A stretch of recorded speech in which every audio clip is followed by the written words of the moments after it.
talking and he's not opening up, but you know something is wrong.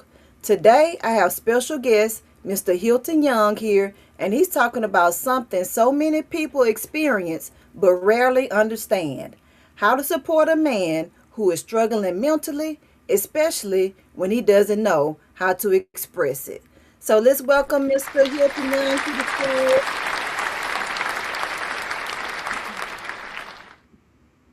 How you doing today, sir? I'm doing well. How about yourself? I'm great. So let the viewers know a little bit about who you are. Well, Hilton Young. I'm originally from New Orleans, Louisiana. Now I live here in Carrollton, Texas, which is a part of the DFW Metroplex.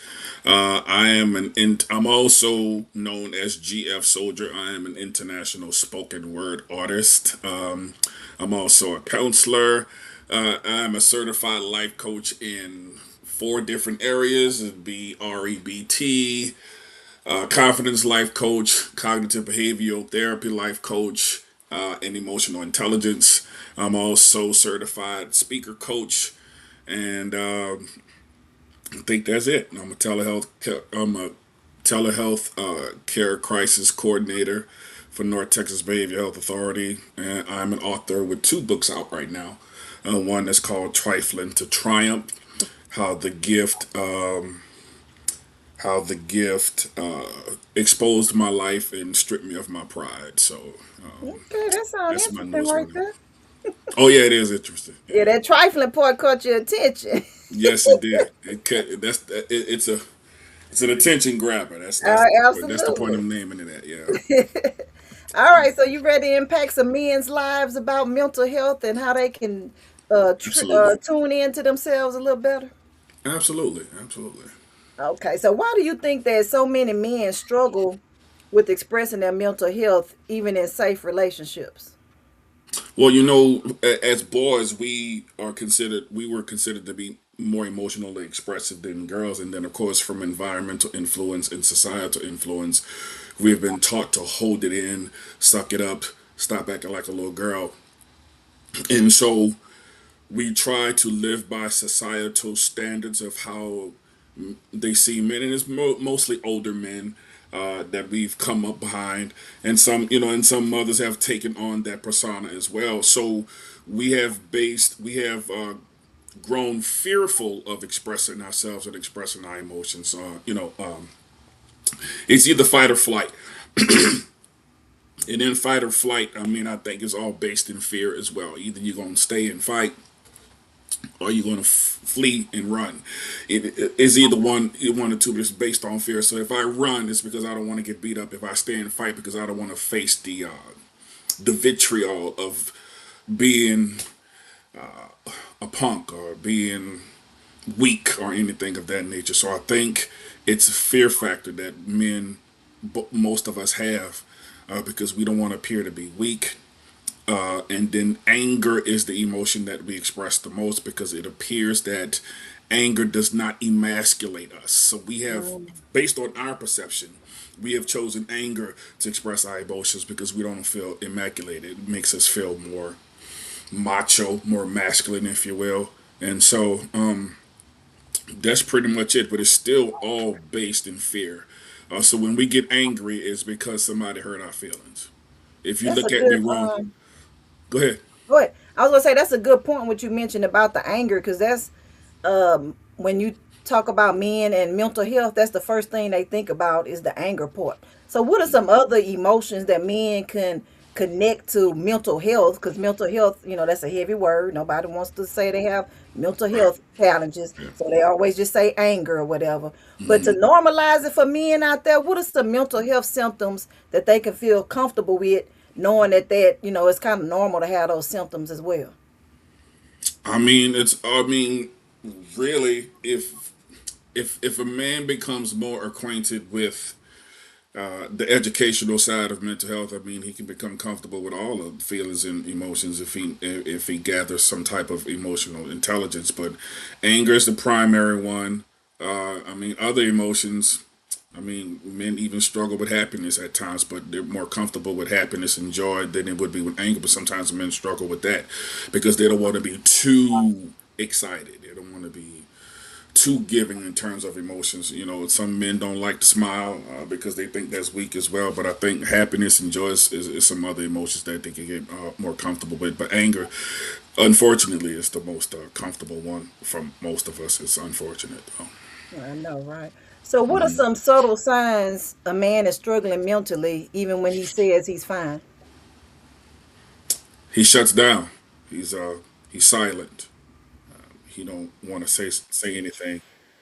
He emotionally cuts people off. Okay. And in your practice, do you deal mostly with men, or you have a variety of people that you deal with? Mostly men. Mostly men. Okay. Yeah. And you see a lot of that men not wanting to express their emotions, or they feel good because they have a man that they can connect with. Well, it's tougher. It's tough. Male on male, we don't feel comfortable with expressing ourselves in front of each other, and so it's you really have to take an approach of self disclosure. A lot of the time, self disclosure, when you start to disclose some things about yourself, of course, it has to be filtered in some kind of way. Then they become more comfortable. Like, man, you too, like Mm. you experience those things too, you know. And if you come from a similar background in terms of where some men come from who hardens up and you know hold their feelings in, that's also a deciding factor of it as well. So when you mention some things like being hard and when you walking in your hood, you walk hard or you don't walk at all. You know what I'm saying? So some men come from that background, and I do too. So when we start talking about our backgrounds, it gets them to open up a little bit, and then you know, and then I'll tell some stories about my fear factor, what I was afraid of when I was a kid, coming up with some of the things I did to get to appear to get rid of that fear, and so sometimes I have to tell a story in order to get them to open up, and then you know it's pretty good from there. But you have to strip so many barriers. It's a brick wall that you have to break through. So trying to soften up them bricks can be difficult, but it's challenging, and and you know I love doing it, so it's pretty good. All right, and I'm about to put you on the spot a little bit and get some of your business, and Go probably ahead. mostly based off of your book. Like, what are some of the stories, or one of the stories, or one of your most reoccurring stories that you have to use with men to connect with them? When I was well, oh man, this is tough. So when I was younger, one of my friends got jumped when I was in school, and I was scared to help him, and so I closed the gate and allowed him to get jumped, and I was at school, and the rest of my classmates, I mean, they got me good. They said I was scary. They said I was a punk. They said I was weak and all that other stuff. And so one of the things I did when I got to high school, it was in elementary school. I got to high school. I started lifting weights quite a bit. And by the time I started lifting weights and I became the strongest person on the team, I gathered that confidence that, you know what, nobody's going to ever say that about me again. So I use weightlifting as a mask to cover up my real internal fear. But it got people off me. It made people think twice about wanting to mess with me and all that other stuff. But the fear still remained. Like you don't get rid of it. If you're human, you can't get rid of the fear. You can cover it up as much as you can, but fear is a natural emotion that we have, and Mm-hmm. so that's one of the stories I tell them. I mean, and then of course the trifling part. I have two kids who are both 21 now, but they're only a month apart. And so I tell that story as well for fathers who having baby mama drama is what they call it. But you know, but that baby mama drama is something they brought on themselves. So you know, sometimes I use the technique of confrontation to get brothers to you know, come on, let's be accountable here. You know what I'm saying? It ain't all your baby mama fault. You know what I'm saying? So you know, and that's what's trifling and transformed. It was the book is my redemptive path. You understand? It's my Mm. path to redemption, and me holding myself accountable for how my kids got here. So you know, so just coming. So in the poetry part of it, my gift is what allowed me to expose that life of promiscuity and infidelity and how I got to where I'm at right now as a man. But of course, you can't change what you don't acknowledge, and you can't grow from it. You can't mature. So a lot of it is uncomfortable when it comes to therapy, but it was uncomfortable for me too. and some of it emotionally painful. But when they come to me, I try to ease the pain as much as possible, and and get them to come into a stage of accountability, growth, and maturity as well, especially emotional maturity. So That's good. That's good. Y'all need to get that book. And if for y'all sure. go to the show note or at the end of the show, he'll tell you how to connect and get that information from him. So y'all need to Gotcha. stay to the end. So where is the line between supporting a man and losing yourself trying to save a man? Oh God. The line is actually drawn pretty early. I think we stay into situations longer than we should. But the line, if the person is convinced that he don't want to open up and don't want to, and at first the man has to be willing to admit that he has a problem. If he's not willing to admit that he has a problem, and he think it's his behavior is justified, then you're fighting a losing battle. And that line should be drawn quick, very early. But a lot of the times we wait too late to draw that line. We get sucked into the relationship. We think that we are convinced that if we love the person more, we can love them into being better. But you can't Mhm. love nobody good. That's how my grandmother said. You can't love nobody good. You can't love nobody well. You know what I'm saying? They so that's one of the things my grandmother said. I didn't know what she meant at the time, but I know what she means now.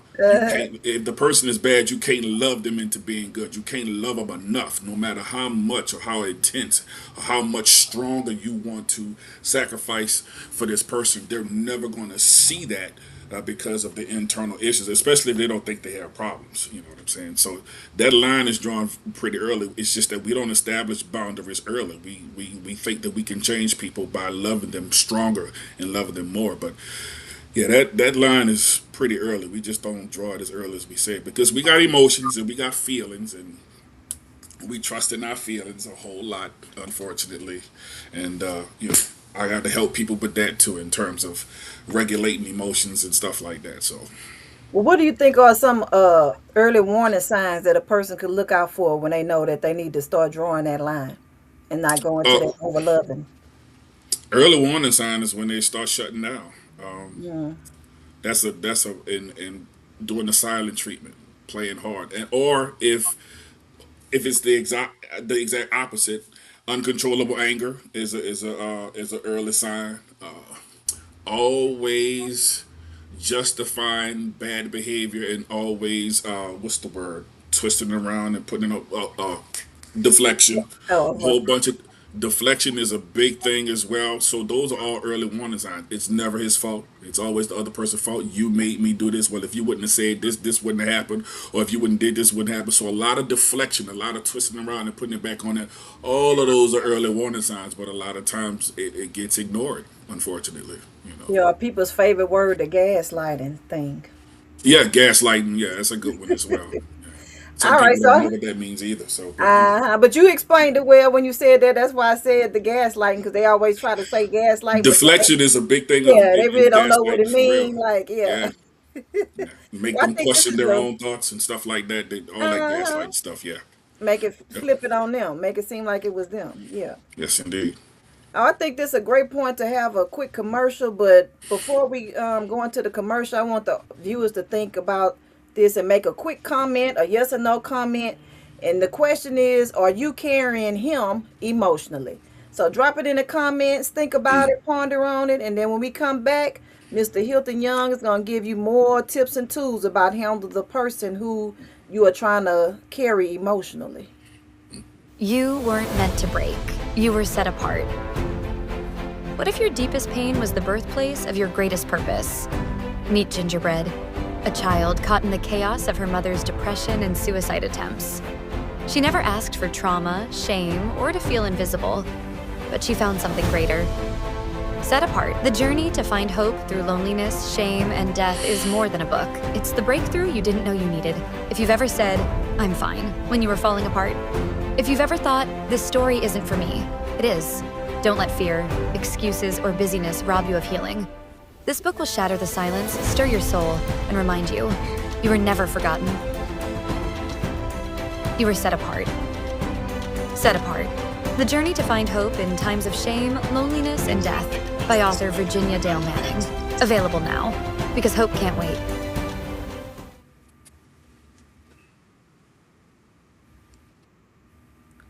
Okay, welcome back to the second half of Girl Talk Mental Health. It is July, Men's Mental Health Awareness Month, and we have Mr. Hilton Young here, and he has been dropping a lot of nuggets about what you can do to help the man in your life, whether you a male or a female, who has mental health issues that they don't know how to open up about.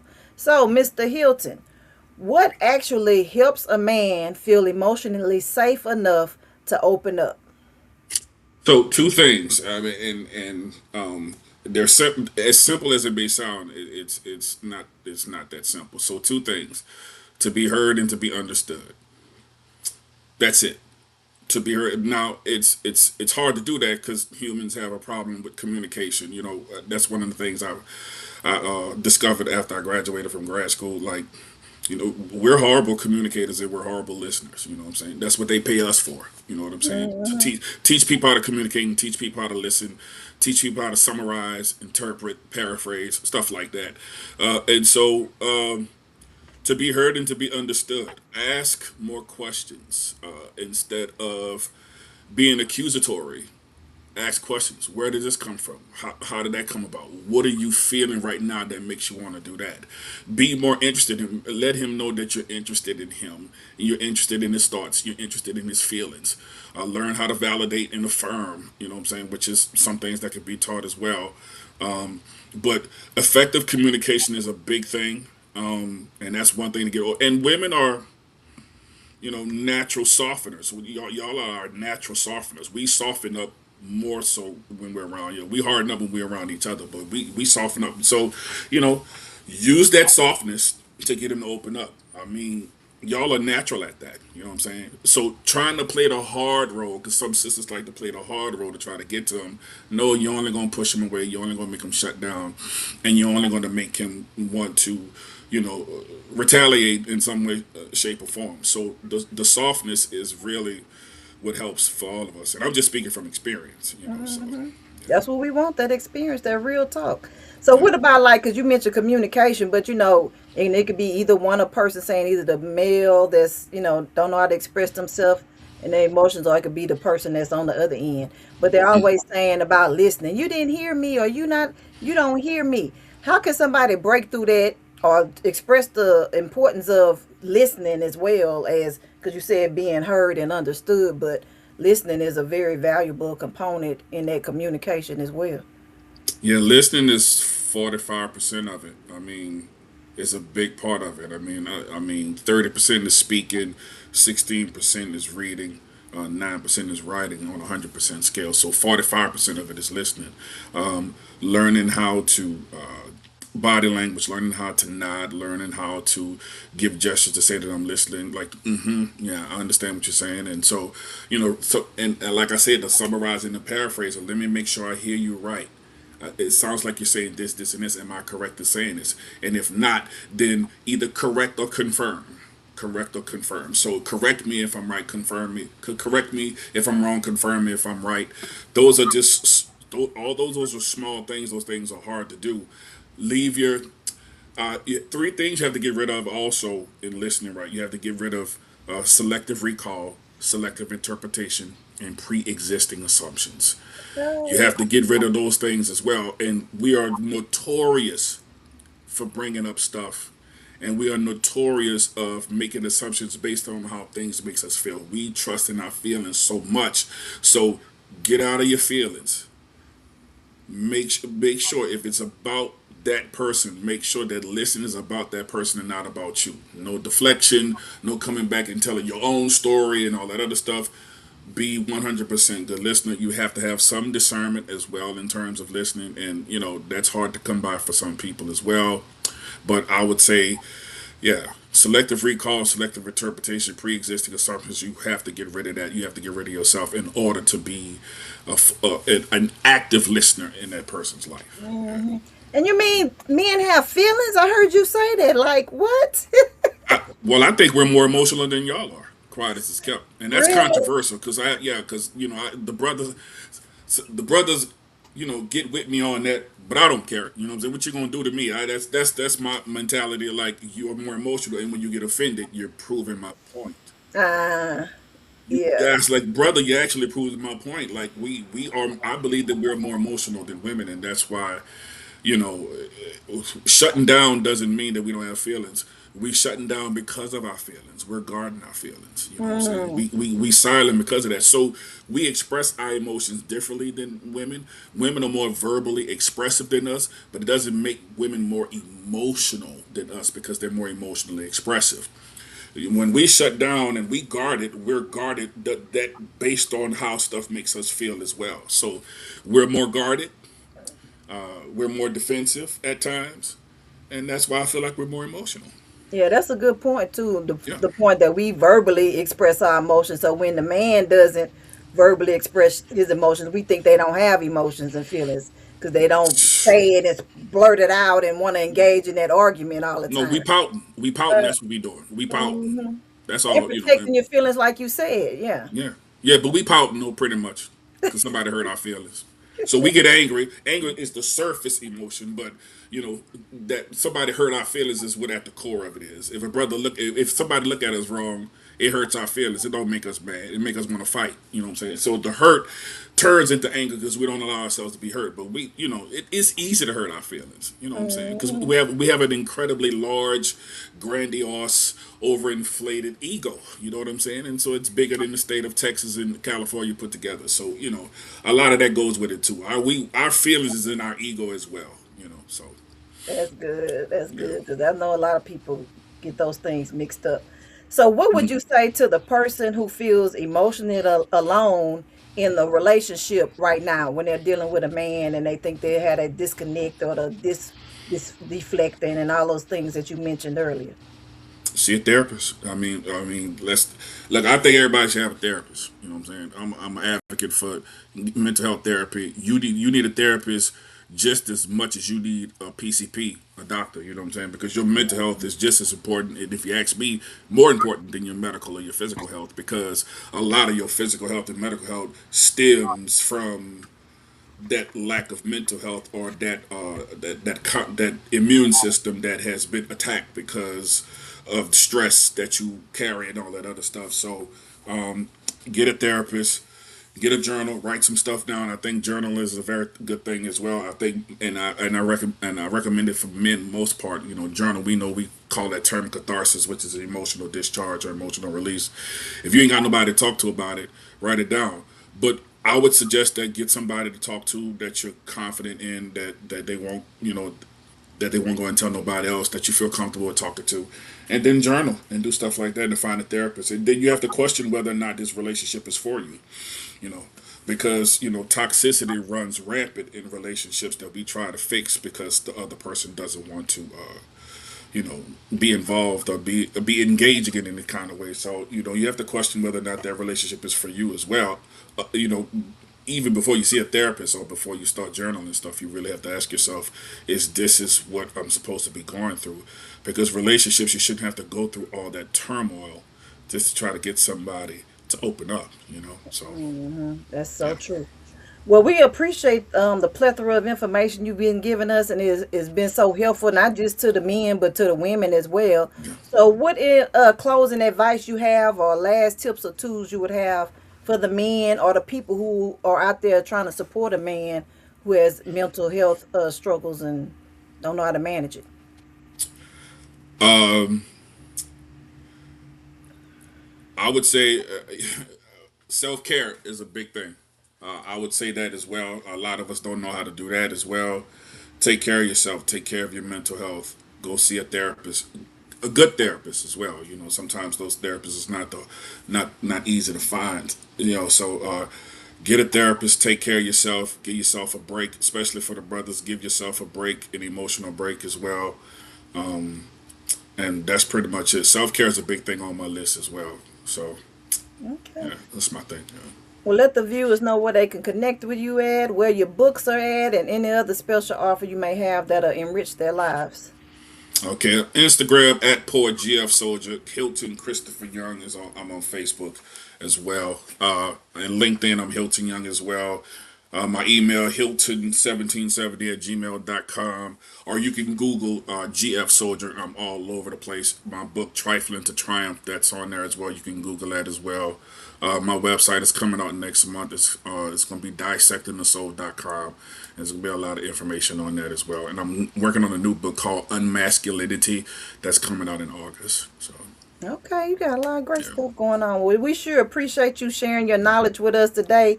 And if you are supporting a man through any kind of mental health struggles, and it should not cost you your own mental health. And if this hit home for you today, go ahead and subscribe, join a community of people who are healing, growing, and learning how to love without losing themselves. So we see you next time for another awesome episode of Girl Talk Mental Health.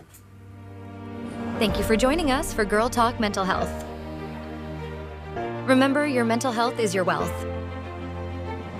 Don't forget to like, share, and subscribe to at Virginia Del Manning.